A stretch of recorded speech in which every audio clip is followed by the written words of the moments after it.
Assalamualaikum warahmatullahi wabarakatuh. Waalaikumsalam. Waalaikumsalam warahmatullahi wabarakatuh. Waalaikumsalam. Yang terhormat kepada Bapak Yudi Krisna Wicaksono, Magister Ilmu Pemerintahan, selaku dosen pengampu mata kuliah Ilmu Politik, teman-teman anggota kelompok 7 yang sudah hadir, teman-teman kelas Tadris IPS 3B yang berbahagia. Perkenalkan, kami dari kelompok 7, saya Sita Putri Nurul Azidah. Di sini saya sebagai moderator yang akan memandu jalannya presentasi pada kesempatan kali ini. Berikut anggota dari kelompok 7, yang pertama yaitu Ira Iklimatul Ayun, yang kedua Alvan Zuhairi, yang ketiga Rodotus Saadah, yang keempat Sita Putri Nurul Azizah, yang kelima Sakina Dwita Febriati, dan yang keenam Anandra Al-Ahmad. Selanjutnya saya persilahkan kepada pemateri pertama untuk memaparkan hasil diskusinya.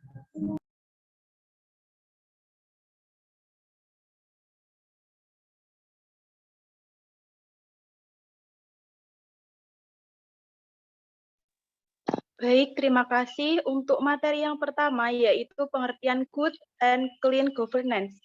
Yang pertama yaitu ada good governance, yaitu memiliki pengertian segala hal yang terkait dengan tindakan atau tingkah laku yang bersifat mengarahkan, mengendalikan, atau mempengaruhi urusan publik untuk mewujudkan nilai-nilai tersebut dalam kehidupan sehari-hari.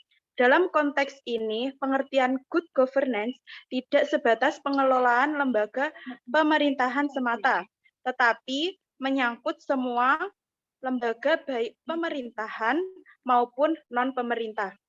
Yang kedua ada pengertian clean governance. Clean governance yaitu pemerintahan yang bersih dalam artian model pemerintahan yang efektif, efisien, jujur, transparan, dan bertanggung jawab. Jadi pemerintahan yang bersih yaitu pemerintahan yang terbuka terhadap publik dan bebas dari permasalahan korupsi, kolusi, dan nepotisme.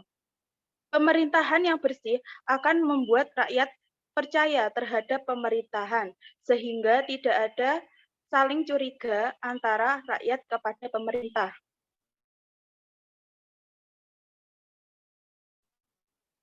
Yang B yaitu prinsip-prinsip pokok good dan clean governance. Yang pertama ada partisipan. Partisipan masyarakat adalah hal yang hendak diwujudkan dalam penyelenggaraan pemerintahan. Dengan ringkasan, Soekardi tahun 2000 menerjemahkan partisipasi sebagai upaya pembangunan rasa keterlibatan masyarakat dalam berbagai proses yang dilakukan oleh pemerintah. Pendapat ini adalah upaya melibatkan masyarakat dalam setiap proses pengambilan keputusan. Dalam teori pengambilan keputusan ini, semakin banyak partisipasi dalam proses kelahiran sebuah politik, maka dukungan akan semakin luas terhadap kebijakan tersebut. Hal ini dapat dipahami karena kecenderungan ke depan pemerintah yang mempunyai peran terbatas dapat masyarakat. Tujuan utama dari ini adalah untuk mempertemukan kepentingan yang sama dan berbeda dalam suatu perumusan dan pembuatan kebijakan secara berimbang untuk semua pihak yang terlihat dan terpengaruh. Yang kedua yaitu penegak hukum atau rule of law. Rule of law berarti penegak hukum yang adil dan tanpa pandang bulu, yang mengatur hak-hak manusia, berarti adanya supremasi hukum. Sehubungan dengan ini, hal tersebut, realisasi wujud good and clean governance harus diimbangi dengan komitmen pemerintah untuk menegakkan hukum. Yang selanjutnya, slide selanjutnya, Mbak. Slide selanjutnya.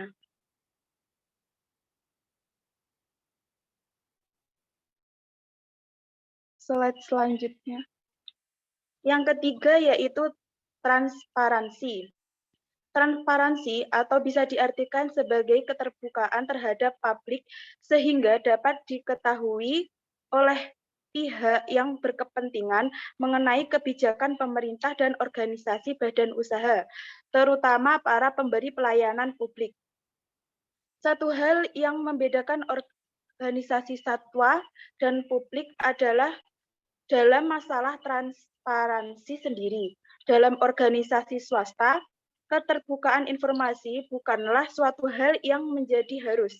Banyak hal yang dirasa harus dirahasiakan dari publik dan hanya terbuka untuk beberapa pihak. Sementara itu, organisasi publik yang bergerak atas nama publik mengharuskan adanya keterbukaan agar dapat menilai kinerja pelayanan yang diberikan. Dengan begini akan terlihat bagaimana suatu sistem yang berjalan dalam tersebut. Yang keempat yaitu responsif. Asas responsif adalah pelaksanaan prinsip-prinsip good and clean governance, bahwa pemerintah harus cepat dan tanggap persoalan-persoalan masyarakat. Yang keenam yaitu kesetaraan.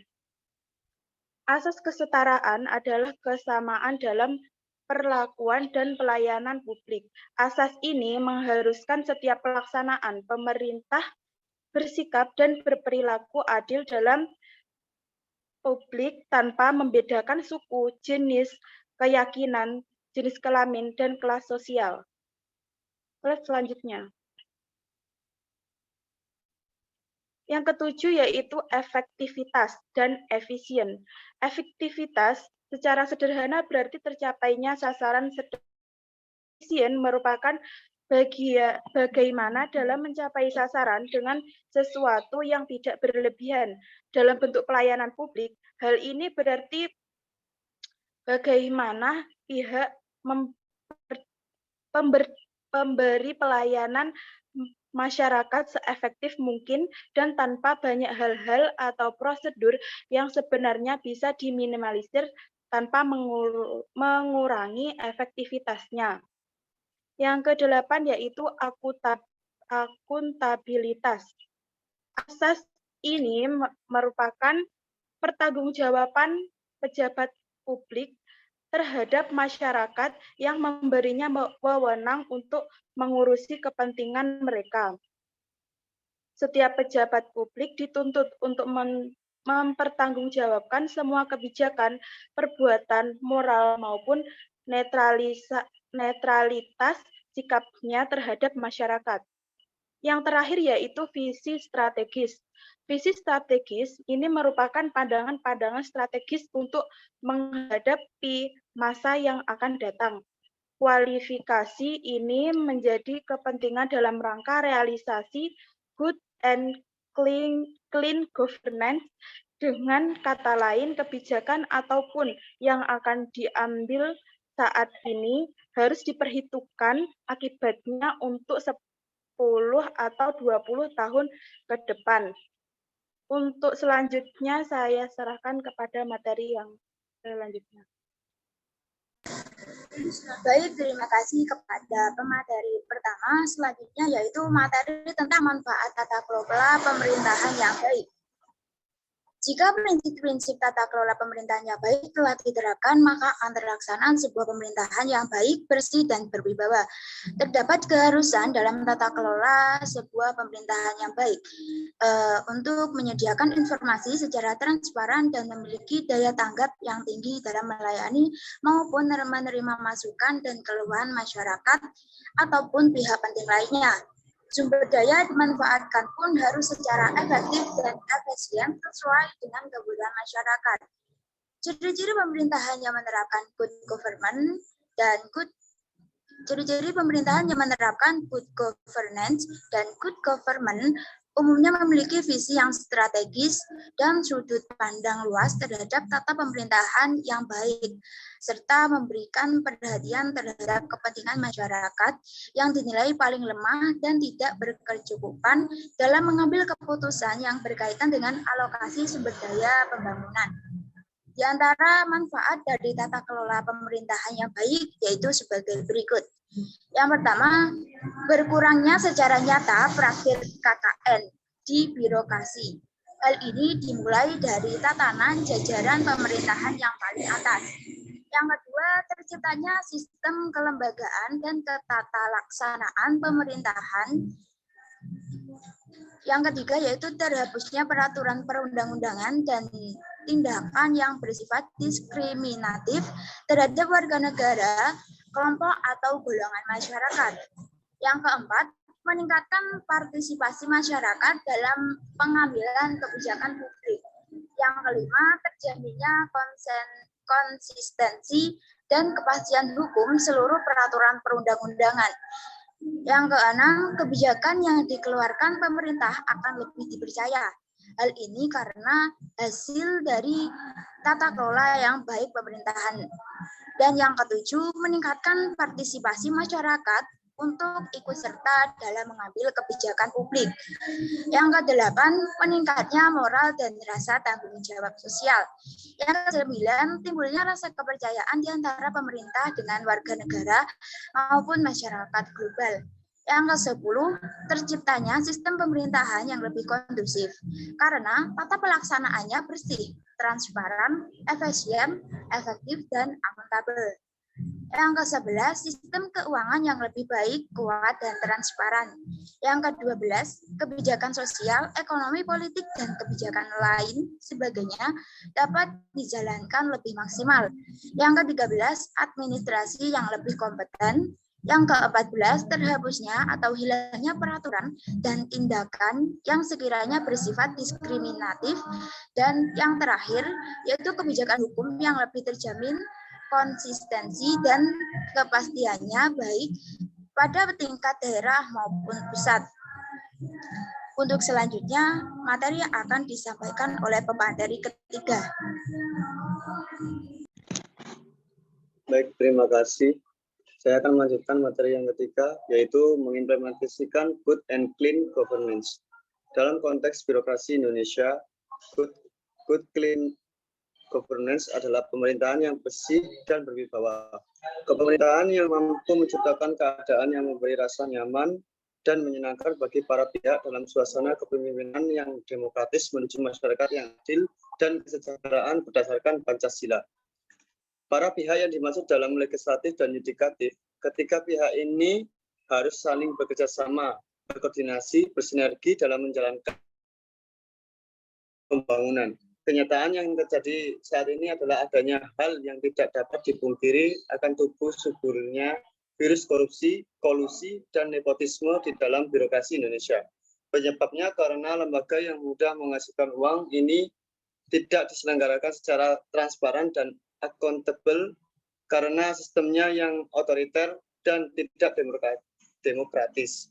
Sehingga ia tidak dapat diawasi oleh lembaga negara itu sendiri maupun oleh masyarakat. Untuk membenahi hal tersebut, maka diperlukan perpaduan semangat atau kesadaran yang saling terkait, yaitu semangat struktural yang dijawatahkan melalui proses regulasi dan aplikasinya ke arah penciptaan sebuah pemerintahan yang bermoral, baik, dan bersih, selain semangat budaya yang disertai integritas moral rakyat untuk berpartisipasi aktif menopang suatu pemerintahan yang baik dan bersih. Selanjutnya, Mbak.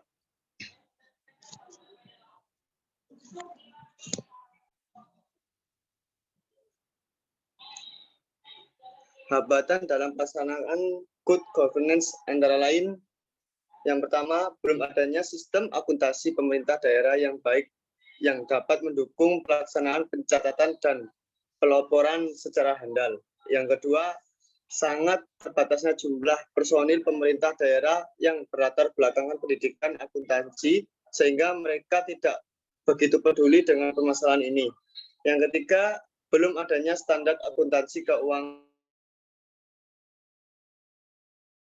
Penguatan fungsi pengawasan dapat dilakukan melalui optimalisasi peran DPRD sebagai kekuatan penyeimbang balance of power bagi eksekutif daerah dan partisipasi masyarakat secara langsung maupun tidak langsung melalui LSM dan organisasi sosial masyarakat di daerah social control. Tugas pembantuan yang diberikan kepada kabupaten atau kota meliputi sebagian tugas bidang politik luar negeri, pertahanan keamanan, peradilan, moneter, dan fiskal, agama, dan kewenangan. Lain yakni kebijakan tentang perencanaan pembangunan nasional dan pengendalian pembangunan secara makro, dana perimbangan keuangan, sistem administrasi negara dan lembaga perekonomian negara, pembinaan dan pemberdayaan sumber daya manusia, pendaya gunaan sumber daya alam serta teknologi tinggi yang strategis, konservasi, dan standarisasi nasional.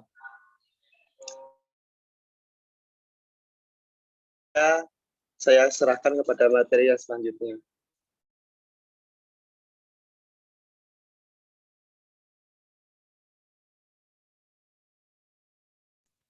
Oke, baik. Untuk materi selanjutnya adalah tentang korupsi penghambat utama tata kelola pemerintah yang baik dan bersih. Demokrasi Indonesia menghadapi berbagai tantangan dan kendala dalam penyelenggaraannya menuju tata kelola pemerintah baik dan bersih.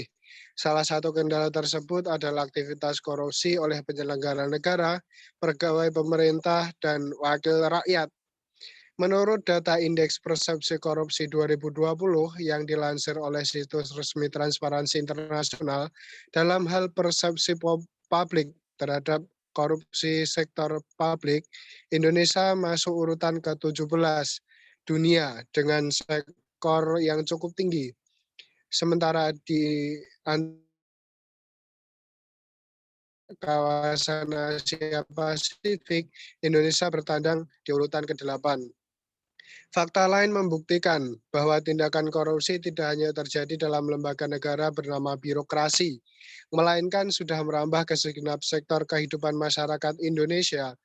Fenomena korupsi membuat bangsa Indonesia memiliki citra sebagai bangsa korup, sehingga penyelenggaraan good government atau tata kelola pemerintah yang baik dan bersih terhambat dan mengalami banyak kendala. Tindakan korupsi merupakan tindakan yang merugikan masyarakat banyak. Salah satu akibat fatal adalah kesejahteraan masyarakat yang terancam. Tingkat kesenjangan sosial akan semakin meluas jika korupsi bertambah dari tahun ke tahunnya. Masyarakat akan dihadapkan berbagai pilihan sulit jika korupsi dilakukan secara terus-menerus. Plot terburuk yang akan dialami masyarakat adalah tanggungan biaya sosial dan biaya kebutuhan rumah tangga yang akan kian melonjak drastis. Jeremy Pope menawarkan strategi kontrol kepada dua unsur paling berperan di dalam tindak korupsi. Pertama, peluang korupsi, yang kedua, keinginan untuk korupsi. Menurutnya, korupsi tidak terjadi jika peluang dan keinginan dalam waktu bersamaan. Peluang dapat dikurangi dengan cara mengembalikan siasat laba tinggi, resiko rendah, menjadi laba rendah, resiko tinggi, dengan cara mengedepankan hukum dan menakuti secara efektif, dan menegakkan mekanisme akuntabilitas. Penanggulangan tindakan korupsi dapat dilakukan antara lain dengan pertama, adanya political will atau political action dari pejabat negara dan pimpinan lembaga pemerintah pada setiap satuan kerja organisasi untuk melakukan tindakan proaktif pencegahan, pemberantasan perilaku dan tindak pidana korupsi. Kedua, penegakan hukum secara tegas dan berat. Proses eksekusi mati bagi koruptor di Cina misalnya telah menjadi sebuah membuat sejumlah penjabat tinggi dan pengusaha di negeri ini menjadi era untuk melakukan tindak korupsi. Tindakan ini merupakan shock terapi untuk membuat tindakan korupsi berhenti. Ketiga, membangun lembaga-lembaga yang mendukung upaya pencegahan korupsi. Pada beberapa negara, mandat Ombudsman merupakan pemeriksaan dan inspeksi atas sistem administrasi pemerintahan dalam hal kemampuannya mencegah tindakan korupsi. Aparat birokrasi Keempat, membangun mekanisme penyelenggara pemerintahan yang menjamin terlaksananya praktik good and clean governance baik di sektor pemerintah, swasta, atau organisasi kemasyarakatan. Kelima, memberikan pendidikan anti korupsi baik melalui pendidikan formal maupun non-formal. Dalam pendidikan formal, sejak pendidikan dasar sampai perguruan tinggi, diajarkan bahwa nilai korupsi adalah bentuk nilai dari kejahatan. Keenam, gerakan agama anti korupsi, yaitu dan membangun spiritualitas anti korupsi. Saya serahkan ke pemateri selanjutnya. Terima kasih.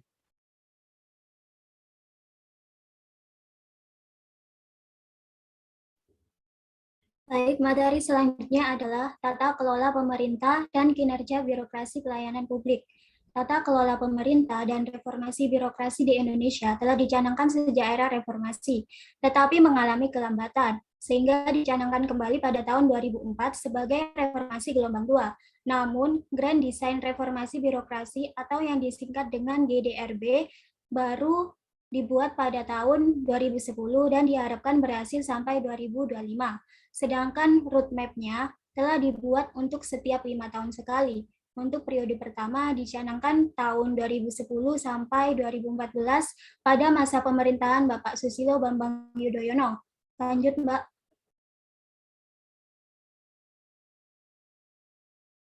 Kinerja birokrasi adalah ukuran kuantitatif dan kualitatif yang menggambarkan tingkat pencapaian sasaran atau tujuan yang telah ditetapkan dengan memperhitungkan elemen-elemen indikator sebagai berikut.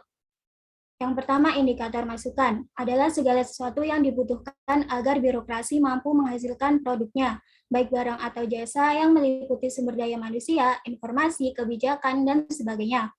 Yang kedua, indikator proses, yaitu sesuatu yang berkaitan dengan proses pekerjaan, berkaitan dengan kesesuaian antara perencanaan dengan pelaksanaan yang diharapkan langsung dicapai dari suatu kegiatan yang berupa fisik ataupun non-fisik. Yang ketiga adalah indikator produk, yaitu sesuatu yang diharapkan langsung dicapai dari suatu kegiatan yang berupa fisik ataupun non-fisik. Yang keempat, indikator hasil adalah segala sesuatu yang terkait dengan tujuan akhir dari pelaksanaan kegiatan. Yang kelima, indikator manfaat adalah sesuatu yang terkait dengan tujuan akhir dari pelaksanaan kegiatan. Yang keenam, indikator dampak adalah pengaruh yang ditimbulkan baik positif maupun negatif pada setiap tingkatan indikator oleh pemateri berikutnya.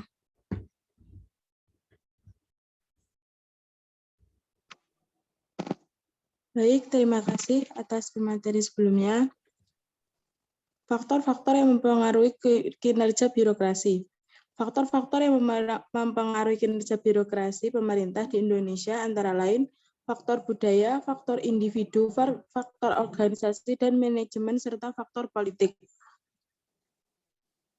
Sehingga cita-cita untuk mendorong tata kelola pemerintah yang baik dan bertanggung jawab segera terwujud.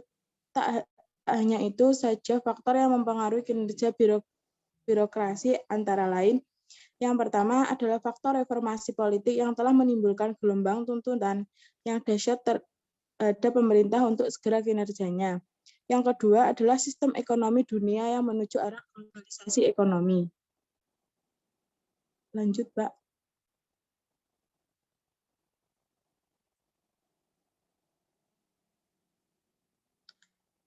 Baik, kesimpulan penyelenggaraan pemerintah yang baik yang menyangkut semua lembaga, baik pemerintahan maupun non-pemerintah.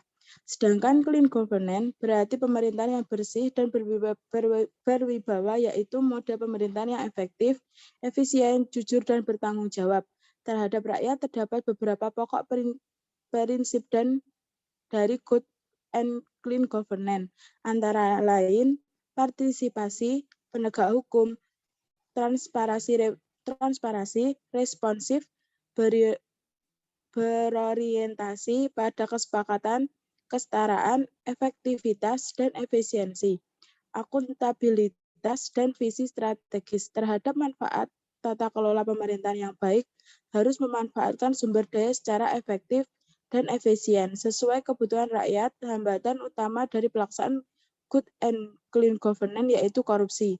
Jeremy Poppy menawarkan strategi dari pemberantasan korupsi yang mengedepankan kontrol kepada peluang korupsi dan keinginan korupsi.